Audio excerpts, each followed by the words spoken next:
Alors, notre prochain tour va être en duo avec d'autres de nos étudiants en master, Nicolas Mini qui est interne en chirurgie pédiatrique, et Jacques Battaglia est élève ingénieur dans une unité qui va l'unité des systèmes intelligents et de robotique de Paris 6.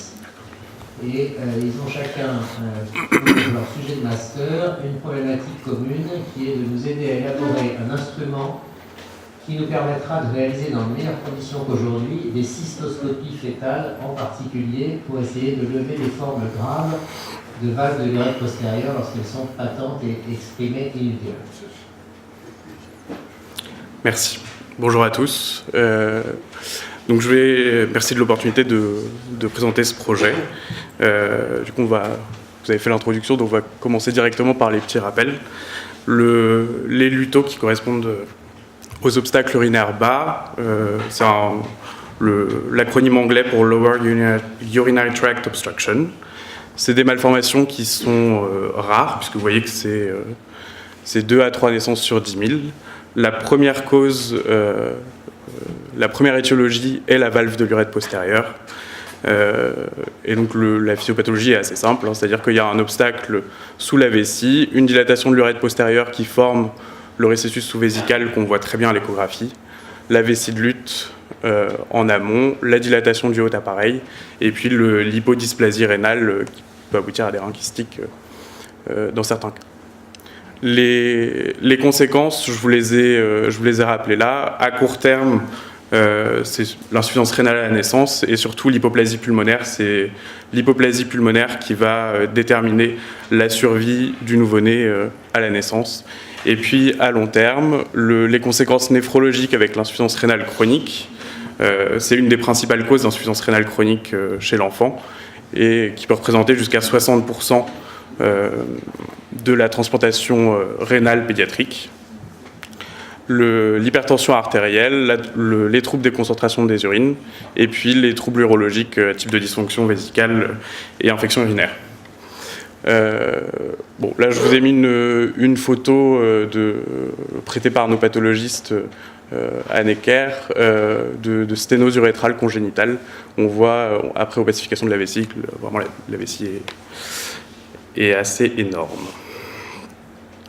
Donc il y a 2 traitements principaux qui ont été développés pour essayer d'améliorer la survie de ces fœtus et surtout essayer d'améliorer la fonction rénale. Le premier a été le drain vésico-amniotique. Le principe est assez simple, c'est de dériver les urines en amont de l'obstacle. Ça se fait exclusivement sous échographie, hein, et on pose un petit drain entre la vessie et le liquide amniotique pour que l'urine puisse s'écouler.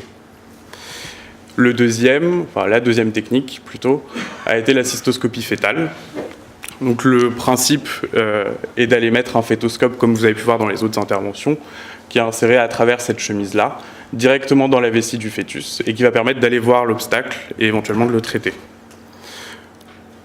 Donc, on s'intéresse plus particulièrement à cette technique-là. Elle a les avantages par rapport au drain, en tout cas les avantages théoriques, de pouvoir diagnostiquer la cause de l'obstacle, puisqu'il n'y a aucun signe en prénatal spécifique d'une cause, de cause de LUTO.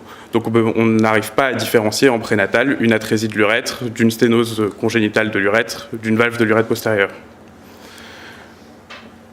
Et autre avantage, donc elle permet de faire le traitement adapté à ce qu'on a vu, et un traitement plus physiologique, puisque pour le coup on ne va pas interrompre le cycle de réplétion-vidange de la vessie, contrairement au drain vésico-amniotique. Et puis dernier avantage qui est qu'en théorie une seule intervention suffit pour traiter l'obstacle dans ce cas-là, alors que les principales complications du drain vésico-amniotique vont être les migrations et les obstructions, et donc il est nécessaire souvent de les réopérer 2 voire 3 fois pendant la grossesse pour arriver à redrainer ces urines. Alors, que ce soit une technique ou l'autre, les 2 commencent de la même manière. En rentrant une aiguille dans la vessie. Donc, je vais vous montrer la vidéo. C'est une coupe coronale oblique. Donc vous voyez, là c'est le bassin, la vessie qui est là. On a vu le récessus qu'on a aperçu ici. Et l'aiguille va rentrer dans l'abdomen, puis dans la vessie.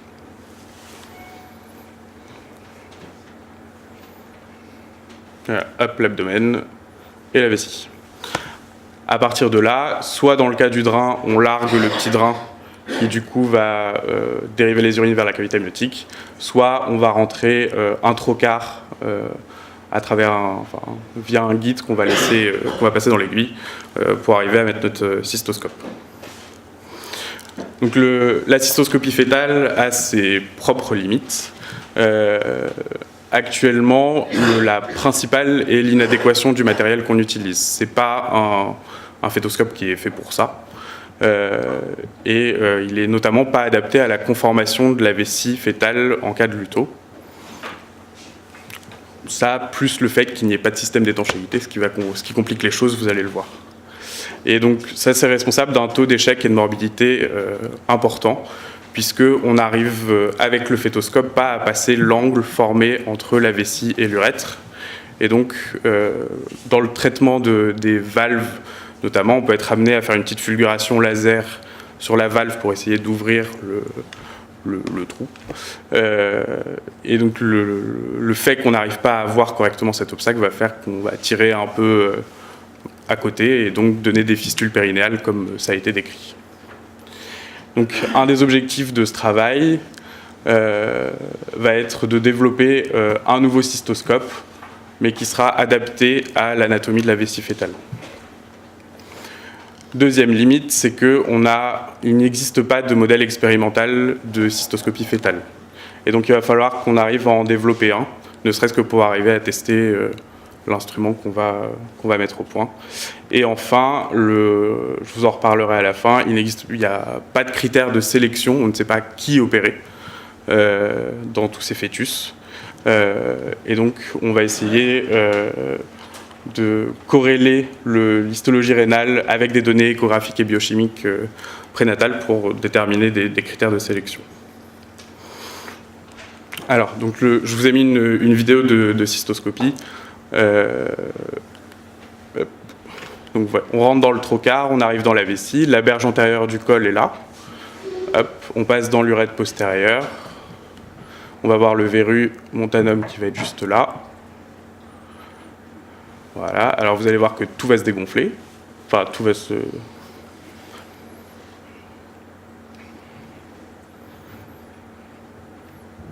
Voilà, donc là on ne voit plus rien. On est obligé de réinjecter. Et en fait, l'obstacle qu'on n'arrive pas à voir, il est là.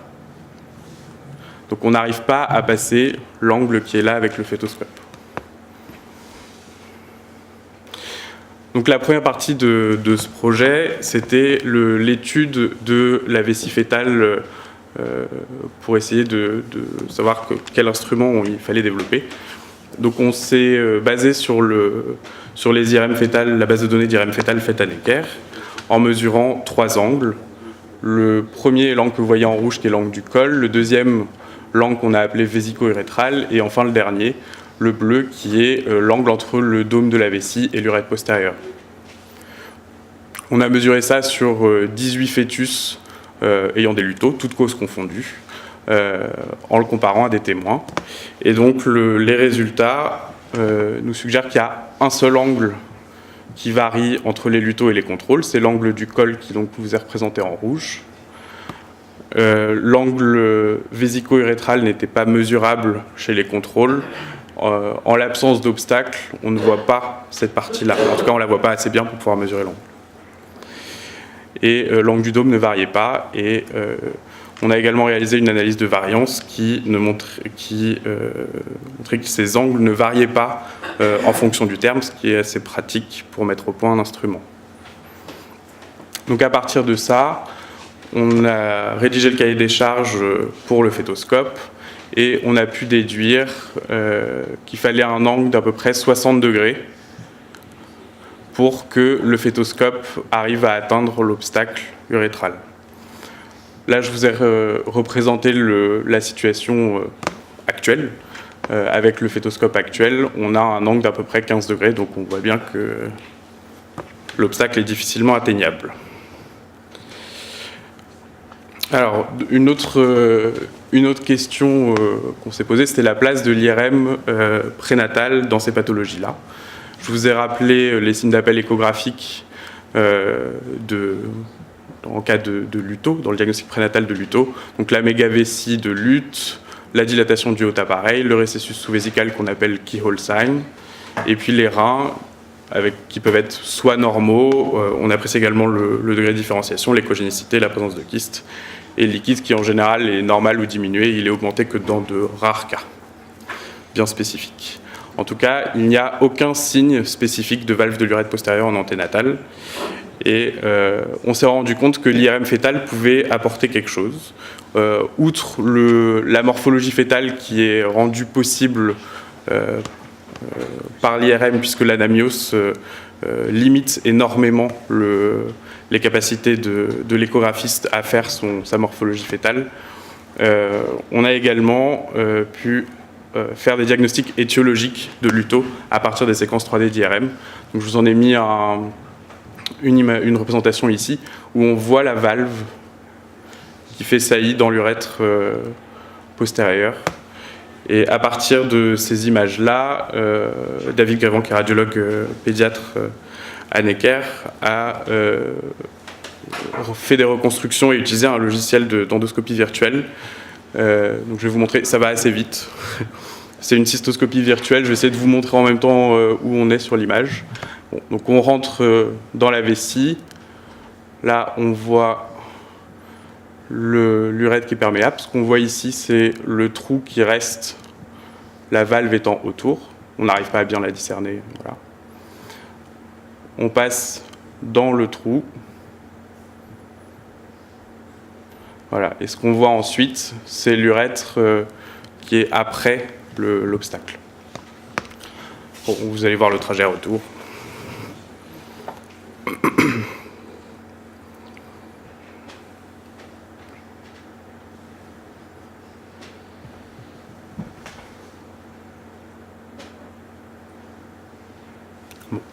Donc, on s'est rendu compte que l'IRM qui n'était pas faite systématiquement dans ces cas-là pouvait vraiment apporter quelque chose dans les LUTO. Alors, autre pan de ce projet, c'est de mettre au point un modèle expérimental. Donc pour ça, c'est toujours la même IRM, toujours le même fœtus avec les valves, avec la valve, je veux dire. On a fait des reconstructions 3D de la vessie. Donc là, on se rend bien compte de l'angle qu'on doit arriver à passer.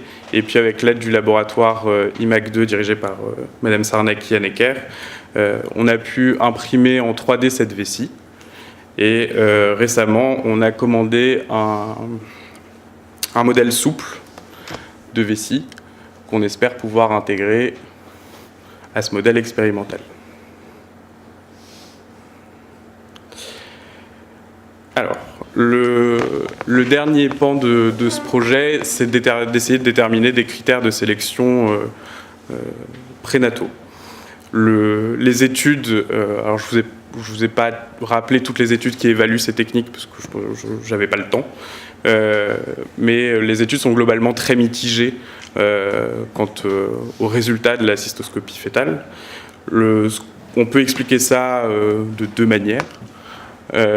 C'est que, l'instrument n'est pas adapté et donc on a un taux d'échec et de morbidité importante, et deux, on ne sait pas qui traiter.